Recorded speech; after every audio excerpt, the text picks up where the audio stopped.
Good afternoon, ladies and gentlemen. I have to apologize because I can't speak Tswana, Sotho, Venda. I can't speak any of the languages. Because when I came to Pretoria in 2009, I was already old, so I couldn't learn any language. And unfortunately, my colleagues here, Mr. Maluleka and Professor Ngwebe and Soli also, they failed to teach me the language. So please pardon me. I will be addressing you, talking with you in English. My sincere apologies.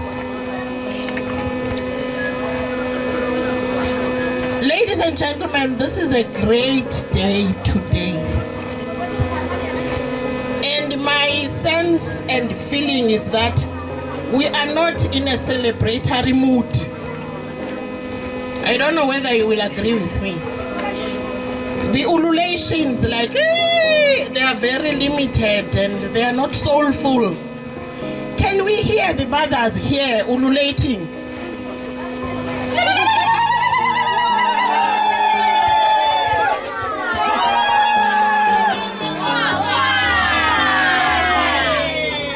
Thank you very much. Before we start, I just want to, if I was at home, I was going to do this. Please allow me to do this and please support me. I will say, you guys have to respond.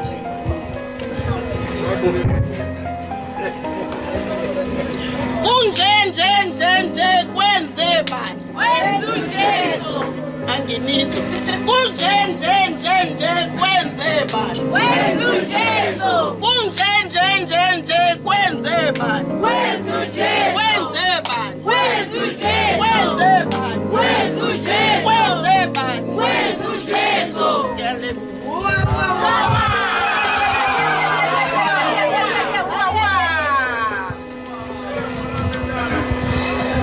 Ladies and gentlemen, firstly, I would like to congratulate Dr. Maruta for the hard work. When I met him, he was doing his master's. Is that so? Yes, when I met him, he was doing his master's and he was very determined. I had no doubt that this day would come. It was evident in the way he did things that this day would come. In addition to that, I would also want to congratulate Mrs. Maruta. It's a pity that she's not here. Please tell her later that I said she deserves part of that red gown. If it was possible, Soli would cut it in half and give her half of the gown. Because there is a saying that next to a powerful man, there is a powerful woman. Can we give a hand of applause to Mrs. Stone?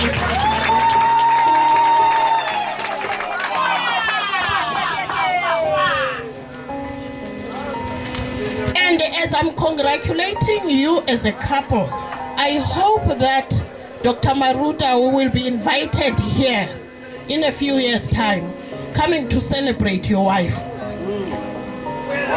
He has supported you. You have a responsibility to return the favor.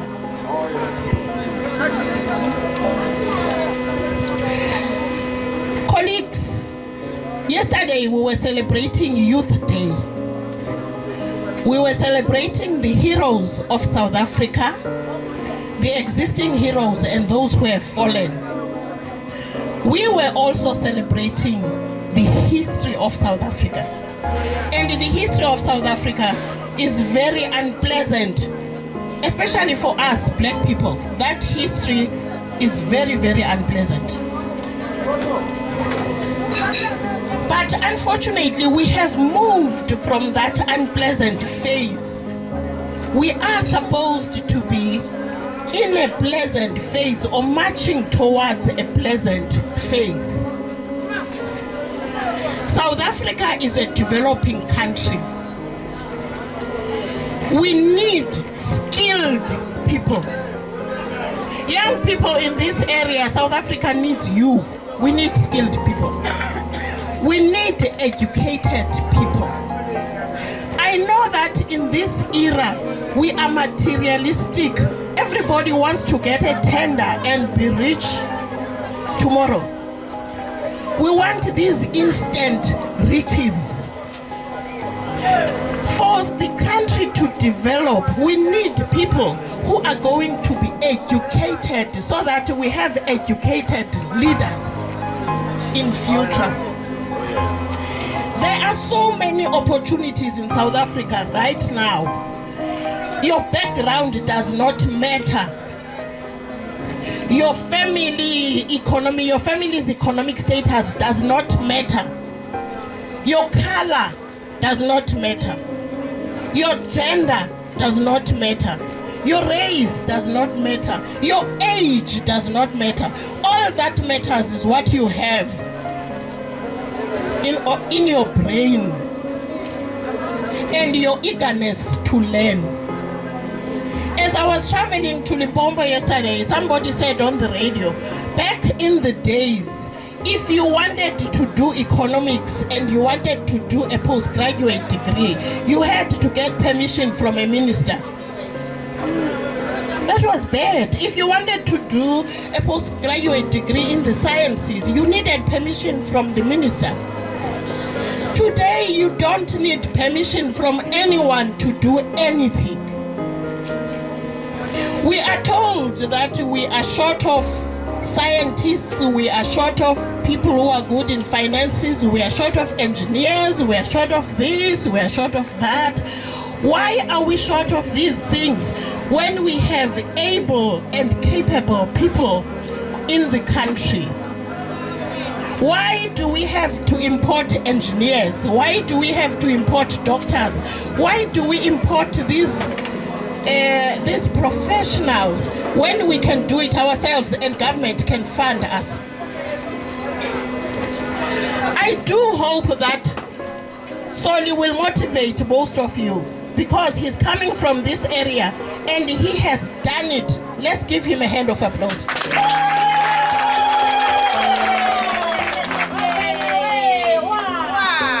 What I'm trying to emphasize is that today the onus is on the individual. Each and every one of us has a responsibility. Right now, our country, I don't know what is going on right now. Maybe you guys know. Me, I don't know. Politically, I don't know where we are. I'm not sure whether we still have a country or not. I don't know what's going on. But who's going to fix this? Each and every one of us is responsible for fixing this. We have opportunities, as I have mentioned. We have bursaries. People don't have to struggle. The government has put on mechanisms and strategies to support us. I want to emphasize, people, a few things. Our country is still unequal. We are very, very unequal in terms of a lot of things. As black people, we are still disadvantaged. But, this is a big but, there are a few things that we have. As disadvantaged as we are, there are a few things that we have. And these things that I'm going to mention, they are key to success. Young people take note of these things. One of them is time. We all get the same allocation of time. Is that not so? Everybody gets how many hours per day? 24 hours.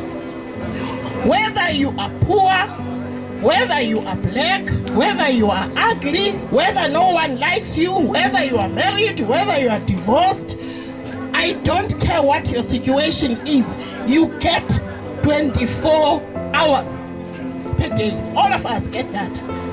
What do we do with that time? What do you do with that time? There is a saying that time is money. What do you do with that money? Nothing. There are people who are loitering around. They drink liquor. They do drugs. They are forever complaining. They are morosed because so-and-so didn't greet me or doesn't like me, or because so-and-so said I'm fat, or whatever the situation that is, or I was expelled from my job, and or whatever the situation that may be. What do you do with your time? If we can utilize this resource and this tool carefully, our country can go far.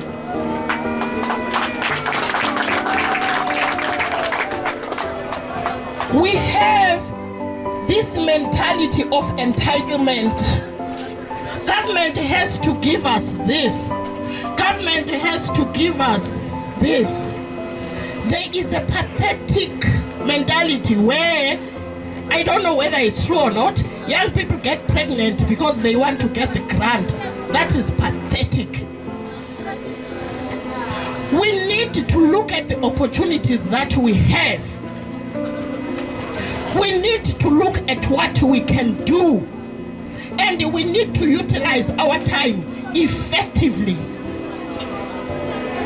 Let us stop looking at other people. We want white people to come here. Why should they come here? They came here and they messed us up. Now we are free. But what are we doing? Nothing. Have you ever seen a dog? If you tie a dog, you've been tying it here for 3 months or whatever, you take off the chain, the dog remains in the same space until such time that you come and kick the dog. I am very sorry, but respectfully, it looks like in South Africa we are free, but we are not free. We are free, but we are not free. Hence, there is this call or movement for economic freedom and mental freedom. I think mentally we are still in chains. Mentally we are still bitter. Mentally we still blame the white man. How is that going to help us? How do we move forward? It's been so many years after independence. We're still complaining, we're still standing in the same, we are blaming this and that and that. And now we are experiencing a lot of things. Let's use our time effectively. I challenge young people that every day as you wake up, write down the things that you are going to do. Every day. At the end of the day, look at what you have written and what you have achieved. I encourage you to do that. If you do that, you will be able to use your time effectively.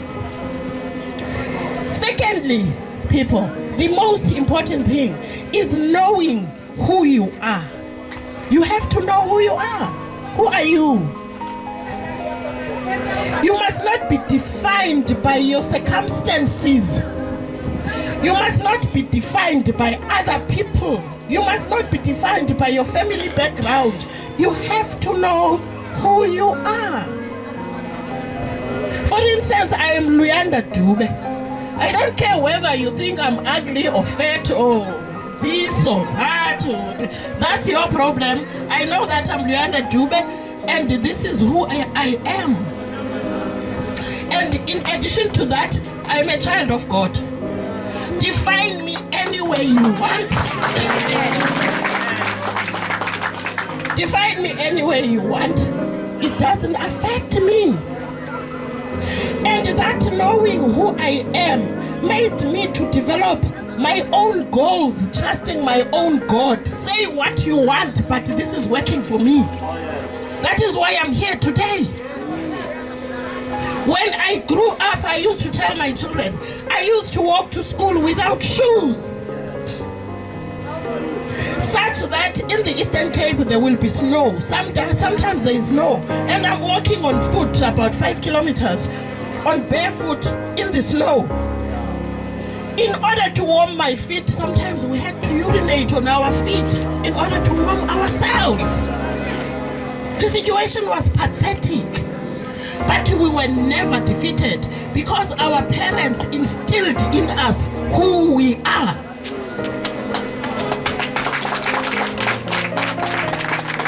Parents, we need to talk to our children and let them know who they are. Let them know who they are so that they can love themselves. They can stop using even this. I have to apologize for this, but they have to stop using even the skin whitening creams.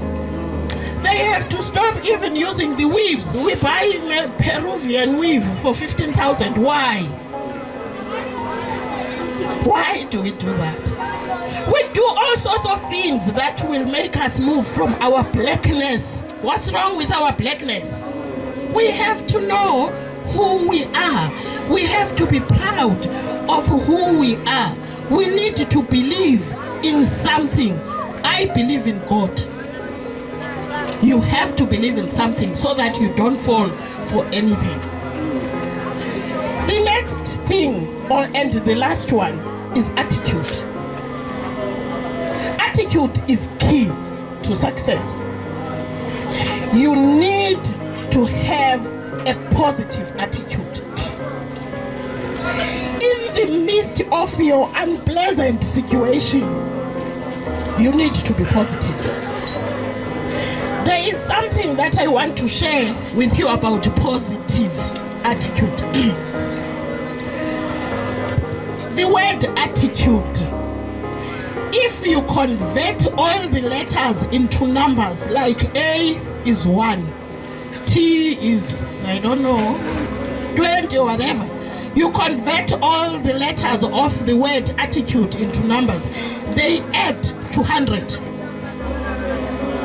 And it is one of the few words that when converted into numbers, it adds to 100. In order for you to succeed, you need a positive attitude. You need that inner strength, that mental strength, that strength where you don't give up.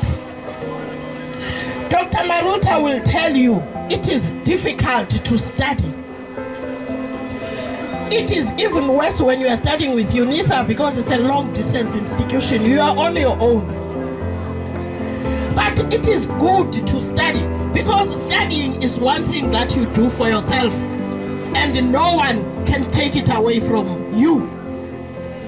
Whether you like me or dislike me, you can't take this away from me. This is mine.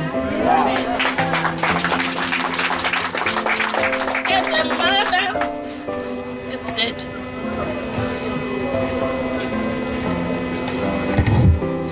As a mother and as a parent, I do a lot of things for my children. I sacrifice a lot. Do this and this and that and that. But studying and getting your qualification is one thing that you do for yourself. This is one thing that you do for yourself. My children cannot take this. This is mine. No sharing. We can share everything else, but not this. This is mine. If I die with it. My children will say, my mother was a professor. Your mother. What about you? What do you have? Each and every individual has a responsibility to stand up and build this country. This country is ours. And we, the South Africans and Africans in general, we are going to build this continent. Our continent, that is Africa, is the largest continent in the world.